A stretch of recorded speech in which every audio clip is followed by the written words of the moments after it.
estudante do estado do Paraná, do Brasil e do mundo, bem-vindo à nossa aula de Geografia para a primeira série do ensino médio. Eu, professor Andrew, e o nosso intérprete de Libras, Ronaldo, vamos levar até você um pouco do conhecimento da geografia. E para isso, já vamos apresentar para você os objetivos da nossa aula de hoje, que são explicar as principais formas de utilização dos solos, explicar as formas de uso dos solos pela agropecuária e suas consequências, explicar os principais impactos causados pelo uso indevido dos solos e também caracterizar as práticas sustentáveis de utilização dos solos.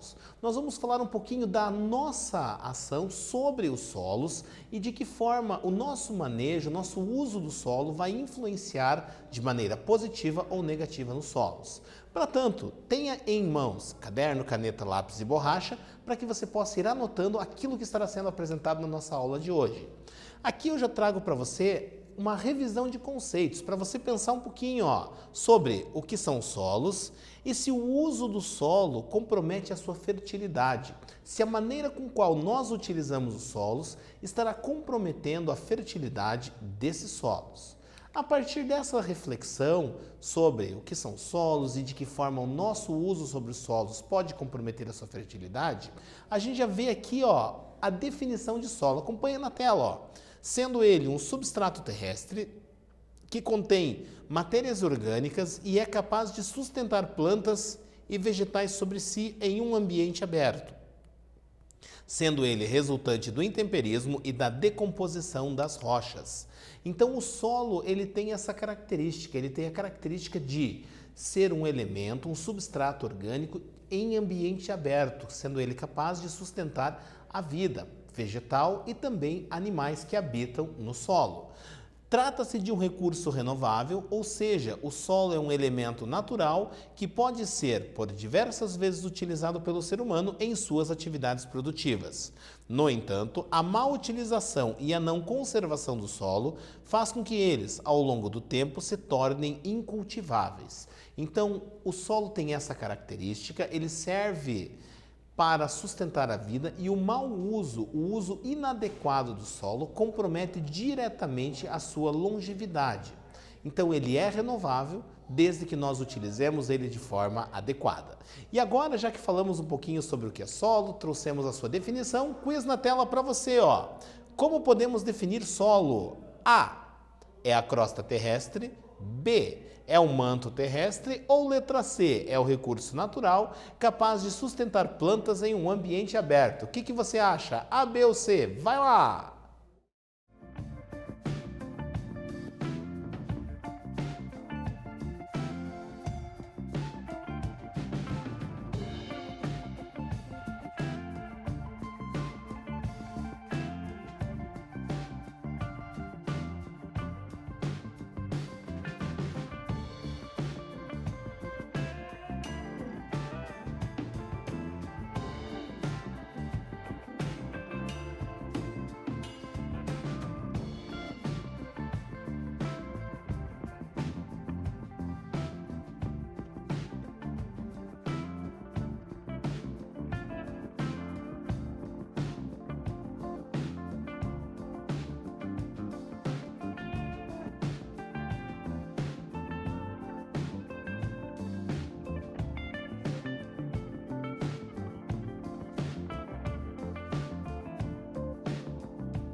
Muito bem, letra A, letra B ou letra C, a resposta vai aparecer na tela para você, ó, letra C, recurso natural capaz de sustentar plantas em um ambiente aberto. Agora que a gente já falou um pouquinho sobre o que é o solo, qual é a sua função, a gente vai falar um pouquinho da degradação do solo, ou seja, de algumas ações que nós, seres humanos, vamos ter sobre o solo que vão comprometer diretamente a sua longevidade. Acompanha na tela aqui, ó. Processo de degradação do solo pode ocorrer de várias maneiras, geralmente resultantes do seu mau uso e má conservação por parte das atividades humanas. E olha a imagem que aparece do lado direito da sua tela. Aplicação de pesticidas ou de agrotóxicos para garantir a produtividade sobre esse solo. Quando a gente fala nessa aplicação de agrotóxicos, a gente vai perceber que tratam-se de produtos químicos que muitas vezes vão acabar eliminando todos os nutrientes do solo e também matando aqueles seres que habitam o solo, dependendo do tipo do produto utilizado. E isso é um problema, pois compromete diretamente a vida desse solo. Pois se não houverem seres vivos ali no solo, o que vai acontecer? O material orgânico que chegar ali, talvez não entre em decomposição da forma que deveria e ao longo do tempo esse solo vai se tornando cada vez mais pobre. E as imagens que você vai visualizar na tela, ó, são outras situações relacionadas à degradação do solo. A imagem que aparece do lado esquerdo da tela, ela mostra justamente uma área de um lixão, de um depósito de lixo, ou seja, resíduos que a sociedade descarta, sendo lançados diretamente sobre o solo. E esse material, esse lixo, quando está sendo lançado sobre o solo e entra em decomposição, ele acaba resultando numa produção de substratos que são nocivos. O chorume, que é um líquido resultante dessa decomposição do lixo. E quando esse chorume ele vai infiltrando no solo, ele vai comprometendo toda a vida do solo até atingir o lençol freático, os reservatórios de águas subterrâneas, também resultando no quê? Na contaminação dessas águas subterrâneas. E a imagem que você vê do lado direito da tela mostra para você uma área de desmatamento e de mineração. Então, o desmatamento, a retirada da cobertura vegetal ou a prática da mineração, ela também acaba com todo o solo existente numa área. Pois, quando você realiza o desmatamento, você está retirando a cobertura vegetal, você está deixando o solo exposto. E se não houverem práticas de manejo, o que vai acontecer com esse solo? Os nutrientes vão embora. Quando falamos na mineração, nós estaremos retirando a cobertura vegetal e realizando escavações para a obtenção dos recursos minerais. Ou seja, todo aquele solo que ali estava, ele acaba desaparecendo. E aí nós vamos ter alguns processos que são resultantes desse mau uso do solo, seja o mau uso promovido por nós, mas também os processos naturais que também podem resultar em condições que desfavoreçam a manutenção desse solo. Um deles aqui, ó, é a desertificação, que consiste no processo de degradação e esgotamento dos solos, que ocorre em regiões de clima árido, semiárido ou subúmido. Ou seja, esses solos eles vão acabar se desertificando aonde? Em lugares que a quantidade de água é extremamente baixa. Então são regiões bastante secas. E nessas regiões de clima bastante seco, se não houver o uso, o manejo adequado do solo, eles acabam ficando muito pobres e acabam se desertificando. Seguindo aqui na tela, ó, os seus principais determinantes estão associados às práticas antrópicas e às condições do clima.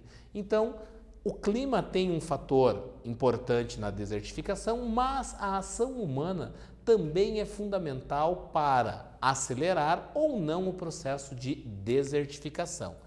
Quando a gente fala na desertificação, não podemos confundir com a arenização, porque são duas condições diferentes. Por mais que aparentemente elas tenham características similares, os locais onde elas ocorrem são diferentes. Para isso, eu trago aqui para você na tela que a arenização é a formação de bancos de areia em solos de consistência arenosa em regiões que, Diferentemente das áreas que se desertificam, apresentam climas mais úmidos e com maiores volumes de chuva, onde a infiltração e o escoamento da água são superiores aos índices de evaporação. Então aqui nós estamos falando em uma área que apresenta uma grande quantidade de água, diferente das áreas de desertificação, que apresentam uma quantidade muito pequena de água. Então a água, ela vai fazer o quê? Ela vai levando esses nutrientes embora, ela vai fazendo com que os nutrientes não se fixem no solo, fazendo com que o solo fique muito arenoso. E um solo arenoso, ele não é favorável ao desenvolvimento da agricultura ou do sustento de vegetais, pois não dispõe de nutrientes. Então esses nutrientes não ficam ali, as plantas não conseguem absorver os nutrientes, então elas acabam não se desenvolvendo. Nós também vamos perceber uma outra característica, acompanha na tela, ó, que é o processo de erosão, que trata-se de um processo natural que pode ser intensificado pelas práticas humanas, e esse processo consiste no desgaste dos solos e das rochas com posterior transporte e deposição do material sedimentar que é produzido. O que eu quero dizer para você com tudo isso, quando eu estou falando de erosão? O solo ele começa a ficar muito solto. E o que vai acontecendo? A ação da chuva, a ação do ser humano acaba fazendo com que esse solo vá seguindo, ele vá sendo levado para as áreas mais baixas. E aí você vai ter uma condição muito parecida com essa que você está visualizando na imagem, ó. Perceba que aqui a prática de pecuária, ela fez com que o solo começasse a se soltar. Então o fato do boi, do gado ficar pisoteando essa área e não haver um cuidado com o solo fez com que esse solo fosse cada vez mais se soltando. Não havendo aqui uma grande cobertura vegetal capaz de reter o solo, pois as raízes das plantas também auxiliam no processo de segurar esse solo, da sustentação desse solo, o que acontece? Ele começa a ser erodido. Então a ação da chuva, a ação do trânsito desses animais aqui por cima desse solo, faz com que esse solo vá se depositando em outras áreas. A exemplo do que pode ser visto aqui, ó, o material sedimentar, ele acaba sendo depositado em áreas mais baixas. Nós também vamos encontrar a salinização, que a salinização, conforme você pode ver na tela, ó, consiste no processo de aumento dos sais minerais, a ponto de afetar a produtividade dos solos de uma determinada região. Então, um solo com teor muito alto de salinidade também não é um solo adequado para que haja a existência de vegetação, pois o excesso de salinidade vai ser nocivo para as plantas. E agora que a gente já falou sobre salinização, já falamos de algumas formas de degradação do solo, quiz na tela para você, ó. Assinale a alternativa associada aos tipos de erosão do solo existentes. Letra A, pluvial, fluvial e antrópica. Letra B, aérea e espacial. Letra C, pecuária, agricultura e pesca. O que você acha? A, B ou C? Vai lá!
Muito bem, letra A, letra B ou letra C, olha na tela a resposta para você, ó, letra A, fluvial, pluvial e antrópica. Então, quando a gente está falando em erosão do solo, nós vamos ter ali o fluvial, que é a ação da água dos rios, pluvial, a ação da água das chuvas, e antrópica, a ação dos seres vivos. Agora que a gente já falou um pouquinho sobre algumas formas de degradação do solo, a gente vai falar um pouquinho sobre contaminação e poluição do solo. Para isso eu trouxe para você algumas definições, ó. Poluição e contaminação. Trata-se de um problema eminentemente antrópico, ou seja, causado pelo ser humano, e é causado pelo uso excessivo de agrotóxicos, defensivos e fertilizantes na agricultura e também pela infiltração de materiais orgânicos poluentes em áreas de lixões, aterros sanitários e até em cemitérios, onde há uma elevada taxa de formação de chorume. Então, quando a gente está falando nessa poluição e nessa contaminação, a gente tem que ter bem claro que nós estamos lançando substâncias no solo que vão prejudicar e comprometer a sua estrutura. Agora, a gente tem que perceber que contaminação e poluição não são exatamente a mesma coisa. São conceitos que estão diretamente ligados, mas que têm significados distintos. Para isso, eu trago para você aqui, ó, um solo poluído é aquele que apresenta alterações na sua cor, no seu cheiro. Todavia, nem sempre ele provoca doença aos seres vivos que estão em contato com ele. Então, um solo poluído, talvez a coloração dele não esteja naquela coloração adequada, talvez ele apresente um cheiro que não seja adequado, porém, o fato de você ter contato com aquele solo talvez não comprometa diretamente a sua saúde, ou você ou dos demais seres vivos. Já quando falamos dos solos que estão contaminados, aí nós vamos ter essas características que você vai ver na tela, ó. O solo contaminado é aquele capaz de colocar em risco a saúde da população, graças à presença de agentes patogênicos, tais como bactérias, protozoários e substâncias tóxicas, como metais pesados, por exemplo. Aí sim, nós temos um solo que está contaminado, que ele vai comprometer diretamente a ação, vai comprometer diretamente os seres vivos que estiverem em contato com ele, sejam seres humanos ou outros seres vivos, animais ou vegetais. E isso está relacionado ao manejo do solo, pois se realizarmos um uso adequado do solo, com certeza essas ações, tanto de poluição quanto de contaminação do solo, elas podem ser reduzidas. E agora a gente fala um pouquinho de uso sustentável. Por que uso sustentável? Porque é esse uso que vai fazer com que a contaminação do solo não ocorra, a poluição do solo não ocorra e que vai garantir o seu uso e a sua renovabilidade, ou seja, para que esse solo esteja disponível para ser utilizado por muito tempo. E aí eu digo para você o seguinte, ó, que o conjunto de técnicas que visam utilizar o solo de forma a reduzir o impacto da atividade explorada é o manejo adequado do solo, é o uso sustentável do solo. Então nós temos que ter a consciência e utilizar o solo de forma racional a fim de que ele esteja presente na nossa vida e que ele possa ser utilizado durante muitas gerações. E aí o engenheiro agrônomo é um profissional essencial nesta atividade. É o engenheiro agrônomo que é o responsável por gerenciar o uso do solo nas áreas rurais. Então ele vai analisar as características do solo, vai verificar a sua estrutura e vai indicar qual é a forma mais adequada para a realização do uso, do manejo desse solo. É claro que em áreas urbanas nós também vamos ter a presença do engenheiro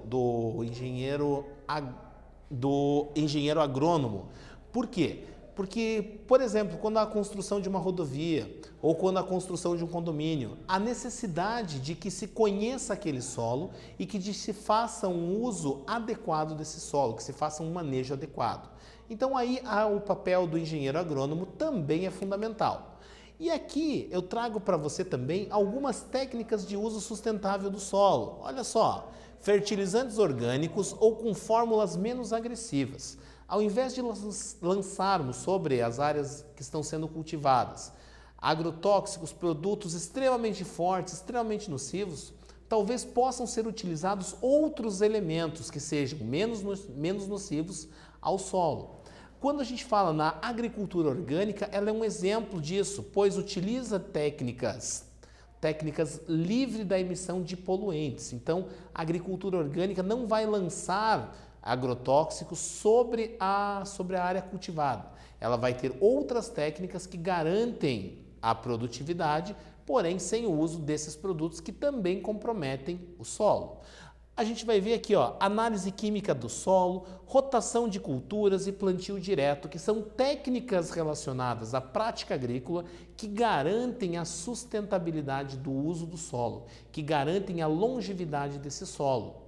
A rotação de cultura, por exemplo, é quando você tem uma área da sua propriedade que ela fica em descanso e você cultiva diversos produtos. E a cada ciclo de plantio e colheita, você vai alternando entre as áreas.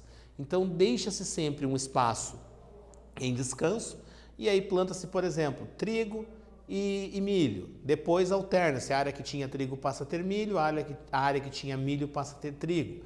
E uma área segue em descanso, depois aquela área em descanso é cultivada e assim sucessivamente realizando a rotação da cultura. Agora que a gente falou um pouquinho sobre o uso sustentável do solo, algumas técnicas de manejo adequado do solo, quiz na tela para você. Qual é a relação entre solo poluído e solo contaminado? Letra A. Todo solo poluído está contaminado? Letra B. Todo solo contaminado está poluído? Ou letra C. Solo poluído e solo contaminado são sinônimos? Letra A, letra B ou letra C? Vai lá!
Muito bem, letra A, letra B ou letra C? Vamos conferir agora na tela qual é a resposta correta. Olha lá, letra B. Todo solo contaminado está poluído. Veja só que está relacionado ao conceito de poluído e de contaminado que já apresentamos aqui inicialmente na nossa aula. Agora a gente vai fazer uma revisão. O que nós tratamos nessa nossa aula de hoje? Acompanha aqui, ó. Nós estudamos sobre o uso sustentável do solo, tipos de degradação do solo e suas consequências. Então a gente falou um pouquinho sobre a degradação do solo, o uso sustentável do solo e as consequências da degradação do solo. Agradeço a você que acompanhou essa nossa aula de hoje, deixo a você um forte abraço e espero você na próxima aula.